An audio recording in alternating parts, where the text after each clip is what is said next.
खाने को नहीं है दाने और अम्मा चली भुनाने। कुछ ऐसा ही हाल है इस वक्त पाकिस्तान का। पाकिस्तान ने विकिपीडिया पर लगा दिया है प्रतिबंध। एक बार को कानों के ऊपर यकीन नहीं होगा, लेकिन ये बात सही है। जहां पाकिस्तान ने विकिपीडिया पर लगा दिया प्रतिबंध, तो वहीं ईरान ने पाकिस्तान को सप्लाई करना बिजली बंद कर दिया। जानेंगे पड़ोसी पाकिस्तान के साथ इतना बुरा क्यों हो रहा है। जहां एक तरफ ये सब कुछ हो रहा है, तो वहीं दूसरी तरफ एप्पल के ऐलान से आखिर चीन क्यों चिढ़ गया है। भारत के लिए एप्पल ने कह दी है बहुत बड़ी बात। चीन की पूरी कमाई ही डुबो दी भारत ने। जानेंगे क्या कुछ चल रहा है जियोपॉलिटिक्स में। आइए जानते हैं इन खबरों को विस्तार से। पाकिस्तान आर्थिक कंगाली में फंसा हुआ है। कभी भी शहबाज शरीफ सरकार अपने मुल्क को डिफॉल्ट घोषित कर सकती है। कभी भी शहबाज शरीफ सरकार अपने देश को डिफॉल्ट घोषित कर सकती है,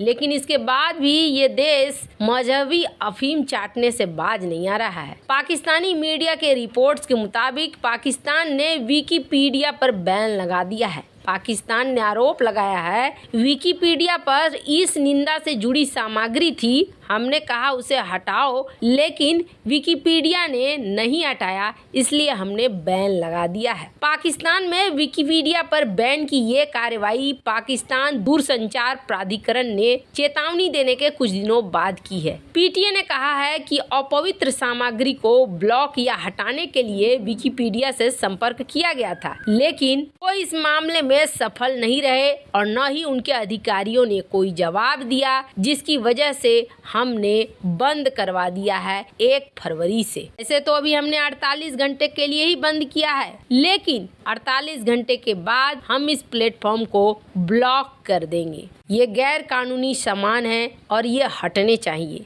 वैसे आपको बता दें, पाकिस्तान ने ये ज्ञान दिया कि चीन, ईरान, म्यांमार, रूस, सऊदी अरब, सीरिया, ट्यूनेशिया, तुर्की, उज्बेकिस्तान, वेनेजुएला में भी विकिपीडिया पर प्रतिबंध लगा हुआ है, इसलिए हमने भी प्रतिबंध लगा दिया। अब जरा सोचिए इस वक्त पाकिस्तान में क्या चल रहा है और पाकिस्तान की सरकार क्या कर रही है। जरा पाकिस्तान के हालात देखिए। एक तो चाइना जो बिजली दे नहीं रहा है और कंपनी उनकी बैठी हुई है कि पहले हमारे पुराने पैसे चुकाओ, जब तक हमारे पैसे नहीं चुकाओगे तब तक हम बिजली संयंत्रों को चलने नहीं देंगे। साफ साफ चाइना की कंपनियों ने ये कह दिया है। उस वक्त पाकिस्तान किसी तरीके से, खास तौर पर बलूचिस्तान इलाके में ईरान से मदद लेकर चला रहा था अपना बिजली वगैरह, पर वो भी अब खत्म होता हुआ दिख रहा है, क्योंकि ईरान ने भी ये कह दिया है कि आपने अभी तक हमें पैसे नहीं दिए हैं और इसकी वजह से हम आपको सस्पेंड करते हैं, पाकिस्तान को हम नहीं देंगे बिजली। यानी कि ईरान की तरफ से भी अब खत्म हो गया बिजली देने का काम। अब इस देश को डूबते हुए देखिए। ईरान 100 मेगावाट की इलेक्ट्रिसिटी देता था ग्वादर में, पंजगुर में, तुर्बत में और मकरान में, पर अब ये इलाके पूरी तरीके से अंधकारमय हो गए हैं। एक एक करके पाकिस्तान का हर किला ढहता हुआ दिख रहा है। पाकिस्तान ने तो ये रिक्वेस्ट किया था ईरान से कि आप हमें और ज्यादा बिजली दीजिए इस समय, लेकिन ईरान अब पाकिस्तान को बिजली नहीं देने के पक्ष में ज्यादा दिख रहा है। ईरान ने जो ये कदम उठाया है उसका मतलब समझिए। ग्वादर पोर्ट सिटी ये बहुत इम्पोर्टेंट है। यहाँ पर इन्होंने सोचा था कि कुछ जहाजों का परिचालन होगा तो पैसे आएंगे। इस वक्त स्थिति ऐसी पैदा हो गई है कि अब ग्वादर भी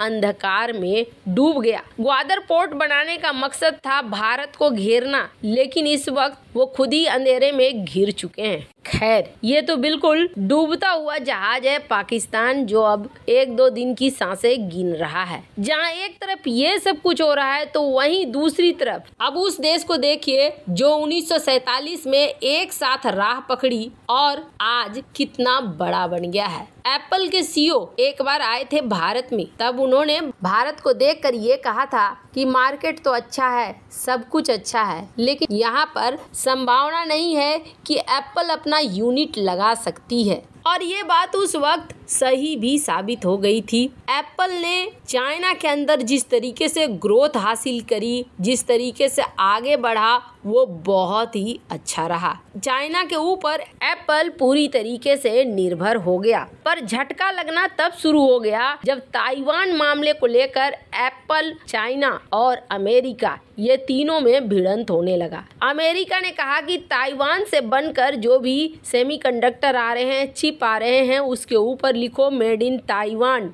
मत लिखो मेड इन चाइना। मतलब अब हम ताइवान को एक अलग देश मानते हैं। इशारा कुछ उसी तरीके से था, आधिकारिक तौर पर तो नहीं। और चाइना ने बोला नहीं, तुम अगर यहाँ पर सेमीकंडक्टर बना रहे हो तो यहाँ पे तुम्हें लिखना होगा मेड इन चाइना, चाहे वो ताइवान से ही क्यों ना आ रहा हो। ताइवान तो हमारा ही देश है। अब यहाँ बेचारा एप्पल दोनों के बीच में फंस गया। एप्पल ने कहा मैं तुम्हारी सुनूंगा, पहले यहाँ से निकलने का प्रबंध करो। और इन्होंने धीरे धीरे अपना शिफ्ट करना शुरू किया पूरा कार्यक्रम भारत की तरफ। जब भारत की तरफ शिफ्ट किया था तब चाइना ने और चाइना के गोबर टाइम्स ने ये कहा था कि एप्पल वहाँ पर बुरी तरीके से फेल होगा, एप्पल को आखिर लौट कर हमारे पास आना होगा। वैसे आपको बता दें, एप्पल ने अपनी सारी यूनिट सब कुछ अभी तक चाइना से नहीं उठाया है। और एप्पल दुनिया की सबसे बड़ी कंपनी है। ये जिस देश में भी जा रही है, इसका मतलब है उस देश में बहुत सारी कंपनियां आएंगी, फ्यूचर उसका बहुत अच्छा होगा। और जिस देश से ये निकल कर जा रही है, उस देश का फ्यूचर गर्त में जाएगा।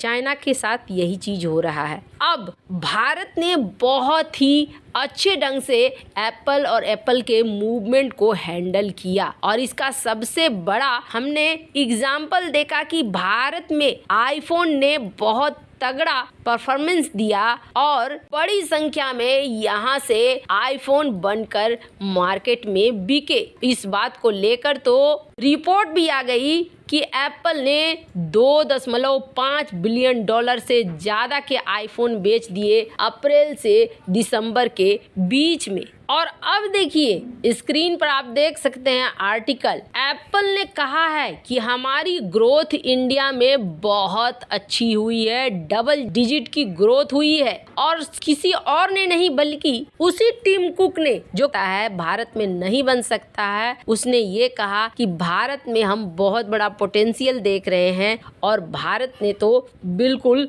कमाल कर दिया, बहुत सारी संभावना है, इसलिए हम भारत में बहुत सारे स्टोर भी खोलेंगे। ये भारत के लिए बहुत बड़ा क्षण है। वैसे इन सब मामले में आपकी क्या राय है, कमेंट कर जरूर बताएं। जल्द मिलते हैं अगले वीडियो में नई खबर के साथ।